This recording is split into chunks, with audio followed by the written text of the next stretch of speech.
चौधरी मजीद साहब, सैयद अतीक गिलानी साहब,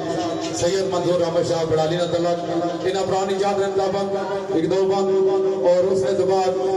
थोड़ी जी रेस्ट कर तो सुर थोड़ी चेंज कर फिर जिस तरह पुराने दोस्तों की याद हुई तो